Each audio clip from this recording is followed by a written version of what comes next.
আপনারা অনেকেই আছেন ইনস্টাগ্রাম ব্যবহার করেন। ইনস্টাগ্রাম ব্যবহার করলে আপনারা দেখতে পাবেন ফেসবুকের মতো এক ধরনের পোস্ট আসে, ছবি পোস্ট। আপনারা চাইলে এরকম ছবি কীভাবে ডাউনলোড করবেন, দেখেন আমাদের সামনে এরকম একটি ছবি এসেছে। এখন আমার এই ছবিটি খুব পছন্দ হয়েছে, আমি এই ছবিটিকে কীভাবে ডাউনলোড করব। এই ছবিটিকে ডাউনলোড করতে হলে আমাদেরকে এই শেয়ার অপশনের উপর টাচ করতে হবে।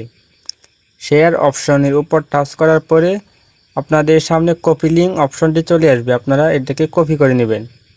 আমার এখানে কপি লিঙ্ক অপশনটি চলে এসেছে, আমি কপি করে নিলাম। কপি করার পরে আপনারা এখান থেকে বের হয়ে যাবেন। এখান থেকে বের হয়ে যাওয়ার পরে আপনারা ক্রোম ব্রাউজারে চলে যাবেন।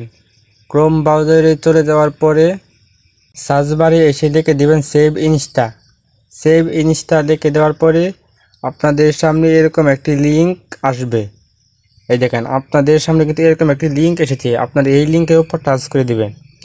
এই লিঙ্কের উপর টাচ করার পরে এই দেখেন এখানে একটি বক্স এসেছে, এই দেখেন এখানে একটি বক্স এসেছে। আপনি যেই লিঙ্কটি কপি করেছেন আপনি এই লিঙ্কটিকে এই বক্সের মধ্যে এনে পেস্ট করে দিবেন। আমি এখানে পেস্ট করে দিলাম।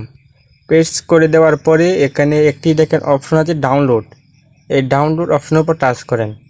ডাউনলোড অপশনের উপর টাচ করার পরে আপনার ছবিটি কিন্তু ডাউনলোড হওয়া শুরু হয়ে যাবে। দেখেন আমাদের ছবিটি কিন্তু এখানে চলে আসলো।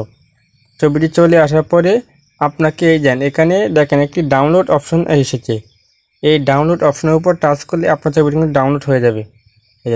এইটার অপশনের উপর টাচ করে দেবেন, ডাউনলোড ইমেজ। এই দেখেন আমার ছবিটি কিন্তু ডাউনলোড হয়ে গেছে। এখন আপনি কি আপনার গ্যালারি থেকে ছবিটি দেখতে পাবেন। আশা করি ভিডিওটি বুঝতে পেরেছেন। যদি ভিডিওটি ভালো লাগে তাহলে অবশ্যই বন্ধুদেরকে শেয়ার করে দিবেন। আমার চ্যানেলে নতুন দর্শক হয়ে থাকে চ্যানেলটিকে সাবস্ক্রাইব করে রাখবেন। ধন্যবাদ সবাইকে, দেখা হবে নতুন ভিডিওতে। আল্লাহ হাফেজ।